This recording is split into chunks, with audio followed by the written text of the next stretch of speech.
I wanted to talk to you today about social skills in the classroom.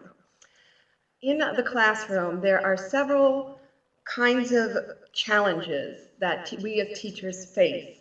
Some of them, the challenges are lack of communication skills or a variety of communication skills, lack of motivation on the part of the students to want to talk to or engage in conversations with others, um, challenges in hearing and vision issues because all of the students have different issues and we as teachers have to accommodate for their vision and their hearing in teaching social skills.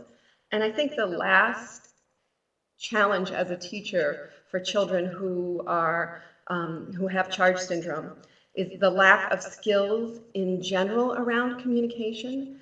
So as a teacher, I always think of communication is another skill area, just like reading or math, that we have to teach our students how to be have better social skills. And I'm really cognizant of that within the classroom. So looking at the students within the classroom and seeing where their skills are. So I like to break down communication and social skills. For example, do students know how to gain a communication partner's attention? Do students know how to take a turn? We have some students who want to take all the turns. We have some students who just have a social communication whenever they feel like it, and they haven't gained their attention, their partner's attention. Do the students even know what to talk about, what to say?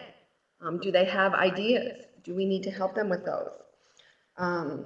We need to make communication accessible so that their partners can understand them.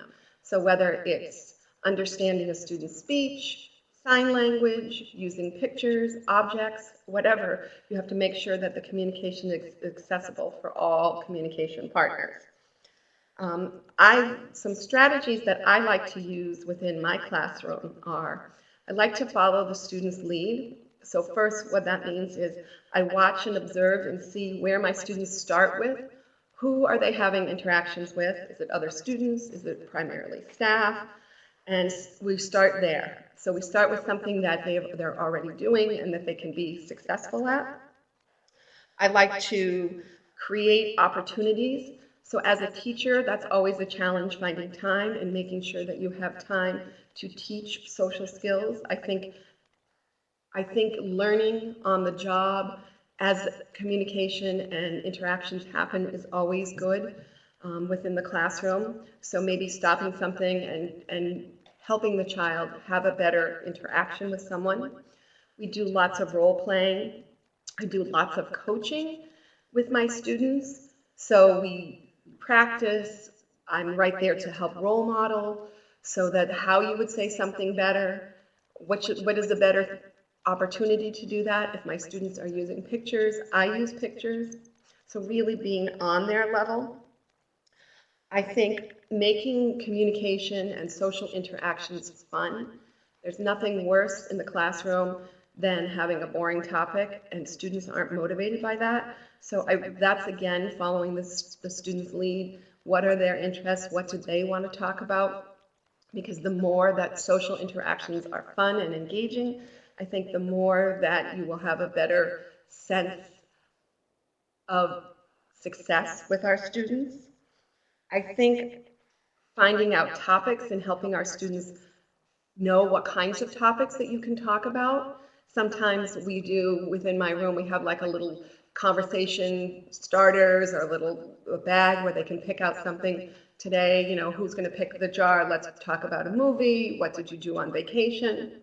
And then varying those topics, because some of my students then, once they learn a topic, that's all they want to talk about, so helping them expand those kinds of topics for social conversations.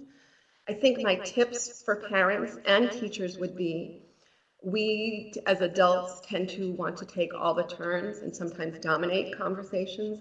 And sometimes I think it's the hardest thing is to sit back and let the student or the child take the lead and really wait for your turn, because sometimes their turn might need time for processing, they might be trying to retrieve a word or trying to say something, and it's our job to figure it out. So I guess that would be my biggest tip for parents and other teachers, is to make sure that you create time, make sure that you allow that your child to have their turn, because it's just as valuable as your turn.